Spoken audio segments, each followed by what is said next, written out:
महानगरपालिका निवडणुकीच्या पार्श्वभूमीवर महायुतीच्या त्रिकोणात नवाब मलिक अडथळा ठरतायत अशी माहिती सूत्रांनी दिली आहे। युतीबाबत भाजप आणि शिवसेना यांच्यात बैठकांचं सत्र सुरू असताना दादांच्या राष्ट्रवादीचा कुठेही सहभाग दिसत नाहीये। दादांच्या राष्ट्रवादीत मुंबईचं नेतृत्व हे मलिकांकडे सोपवलंय, ज्याला भाजपचा कडाडून विरोध आहे। मुंबईचं राष्ट्रवादीचं नेतृत्व नवाब मलिक यांच्याऐवजी इतर कुणाकडेही दिल्यास भाजपच्या नेत्यांचा कुठलाही आक्षेप नसल्याची माहिती सूत्रांनी दिली आहे। लवकरच महायुतीतील तिसरा महत्त्वाचा पक्ष राष्ट्रवादीला सोबत घेण्याबाबत महायुतीत हालचाली सुरू आहेत। अधिक माहिती घेऊयात आमचे प्रतिनिधी विशाल पाटील यांच्याकडून। विशाल, काय अधिक माहिती या संदर्भात? नक्कीच दीपाली, मुंबई महापालिकेच्या अनुषंगानं कालच एकनाथ शिंदे आणि भाजपचे प्रदेशाध्यक्ष रवींद्र चव्हाण यांची बैठक झाली।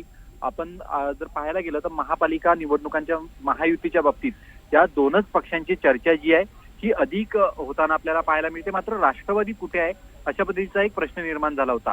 मुंबईच्या अनुषंगानं जर आपण बघायला गेलं तर मुंबईत नवाब मलिकांच्या बाबतीत काहीसा अडथळा जो आहे हा आता निर्माण होऊ लागलेला आहे। कारण नवाब मलिक यांच्यावरती भाजपनं बरेच आरोप केले होते आणि याआधी सुद्धा आशिष शेलार असतील किंवा भाजपचे जे मुंबईतील नेते असतील यांनी स्पष्टपणे भूमिका घेतलेली आहे की नवाब मलिकांच्या बाबतीत आम्ही सकारात्मक नाही आहोत अशा पद्धतीचं त्यांनी भूमिका घेतलेली। त्यामुळे दादांच्या राष्ट्रवादीत मुंबईचं नेतृत्व हे मलिकांकडे सोपवलं आहे, ज्याला भाजपकडनं याआधी कडाडून विरोध झालेला होता। त्यामुळे महायुतीत जरी तिसरा पक्ष अजित पवार यांचा असला तरी त्यांना सोबत कसं घ्यायचं, सोबत घेण्याबाबत ज्या आहेत त्या आता जरी हालचाली सुरू असल्या तरी या हालचालींमध्ये नवाब मलिक हे मुंबई महापालिकेच्या अनुषंगानं मोठा अडथळा बनतायत अशा पद्धतीची सूत्रांनी माहिती दिलेली आहे। दीपाली, निश्चितच विशाल, धन्यवाद या सविस्तर माहितीसाठी।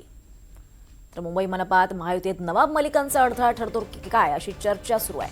भाजप शिवसेनेत बैठकीत अजितदादांचा पक्ष मात्र गायब असल्याचं चित्र आहे। राष्ट्रवादीत मुंबईचं नेतृत्व हे नवाब मलिकांकडे आहे, त्यामुळे नाराजीचा सूर आहे। मलिकांच्या नेतृत्वाला भाजपचा विरोध अशी माहिती सूत्रांनी दिली आहे।